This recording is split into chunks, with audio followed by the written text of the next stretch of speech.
Hello, guys. Welcome to Global Happenings. Today, we have a trending news here for you, and the headline of the news reads: Every Nigerian citizen's Facebook, Twitter, Instagram, and calls are now being monitored. Lai Mohammed confirms. But before we go ahead with details of the news and further analysis, we'd like to encourage you to please subscribe to our channel by clicking on the red subscribe button and also on the bell icon so that you can get notification anytime we publish videos on YouTube. All right, let's look at the news in detail. Lai Mohammed, who is the Nigerian Minister of Information and Culture, has disclosed new moves by the federal government that will ensure proper regulation of its citizens' activities on social media, adding that there is no country that will accept irregularities and abuse of its peace, security, and stability. We were made to understand that the minister's statement was coming some weeks after he had denied on an international interview to know about the same social media regulation bill. According to Lai Mohammed in a chat with news correspondent on Thursday in Abuja, the federal government, in its bid to manage the rate of abuse of social media, a new regulation has also been put up and it will be responsible in recording calls, checkmating WhatsApp, Twitter, and Facebook accounts of every citizen. He added that the reason for the move is to ensure that damages are not done to the country via those means. He said, and I quote, "We are pushing ahead with our plans to sanitize the social media, working with stakeholders. By March 2nd, 2020, we will inaugurate a stakeholders committee that will deliberate and recommend the way forward. We are also planning a major international conference that will bring together the tech companies, media practitioners, policymakers, and others as part of the effort to tackle this growing cankerworm. Last week, I met with representatives of Google and Facebook for the same purpose. The situation is there, and no nation that values its peace, security, and stability will allow an irresponsible use of social media. There had been a spike in the dissemination of fake news and the use of disinformation in recent times. This is not accidental. Fake news, disinformation, and hate speech have become the weapon of choice to create tension in the polity and destabilize the country. And those behind them, the naysayers, are not about to relent. Those behind this campaign of fake news and disinformation have also deployed new tactics, top of which is recycling old news items and videos. For some people, the 2019 elections are not yet over.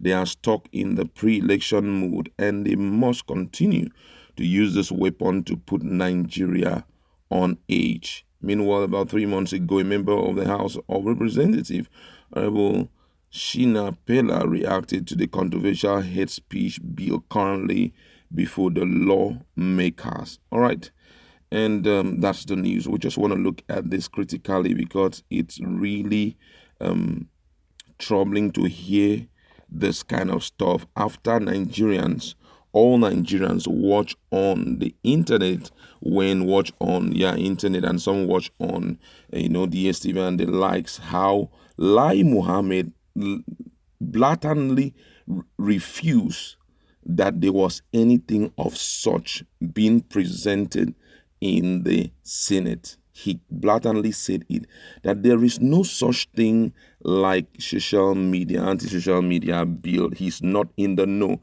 Even the interviewer, a white guy, the guy was shocked. And the way he looked at him, and my interpretation of it was like, can you lie this much? Is it your name that is affecting you? That's my own personal interpretation about it. Whether you like it or not, social media had been the only means that Nigerians have been able to stop certain wrong stuff that have been happening in the country. Let's be so real. For example, if you are looking at the case of, let's take a look at the attitude of SARS before now. It was social media that handled it. So severally, people were found recording the activities and sending it to the IGP, and he from there would take actions and stop some of those wrong stuff. Some of the information that have been played around with, some of the things that have been happening in the country, if not for the fact that there is social media. My brothers and sisters, there is no way we would have stopped. Like, for example, look at the case of Fulani headsmen. The federal government, even up till today, are still believing that it's just a fight between farmer and headsmen. And all what they're trying to tell Nigerians is that, hey, you guys should learn to live in love with one another. It's just a normal issue. This cause of death has never for once been put on the net by the federal government for people to know.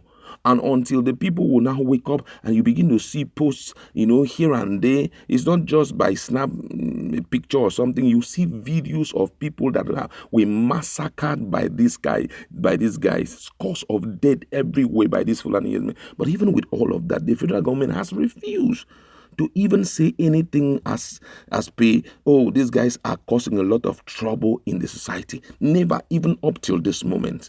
So the only way out is to see how they can shut down the social media so that whatever thing Nigerians have been, the only way Nigerians have been using to relay the information to the international community will be shut down, and then they can roll out their plan and do whatever they have in mind for Nigerians, which is a nefarious one. Imagine, fairly recently we heard, and I believe that it may have been via calls, it may have been via WhatsApp, that the police were intimated about the number of Boko Haram guys who were coming into the southeast. If not that they were intimated, there is no way they would have known it. And before you know, things would have still been going on well. Okay, look at now. There's a lot of uproar in the social media about the issue of introducing a bill that talks about agency for radicalization and the education and the reintegration of Boko Haram members. People are busy comparing it to militancy that took place in the South. Those are two different issues at all. These are people who are trying to take over the country, and they have told Nigerians that they want to Islamize this country and rule it the way they want to rule it. It has nothing to do with militancy that took place, because for now, I can assure you that there is no way we can have a roundtable talk with Shekau, who is the leader of Boko Haram. So for you to now set up an agency and say, for those who have repented, let us let us bring them back to the society. What do you think they're coming back to do in the society when they have caused a lot of mayhem?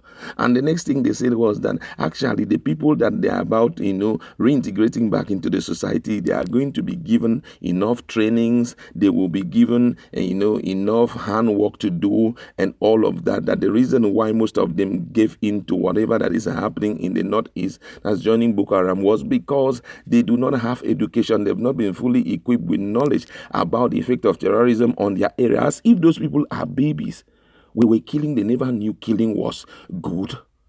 Look at the number of what is happening in the northeast. Right now, the northeast has been overly deserted. Deserted not because that the ground is not fertile enough, but because of the things happening. If not for the fact that Nigerians have been talking on social media, those things would have still been continuing, and the government will be claiming out there that they have defeated Boko Haram. Technically, when the issue is staring on our face. Okay, look at the issue of this agency that they have talked about. Nigerians are now screaming and shouting. Believe by the time we keep shouting and raking the way we are doing, before you know, the Senate, some of them will say, well, we can't go on with this agency, and they will stop it.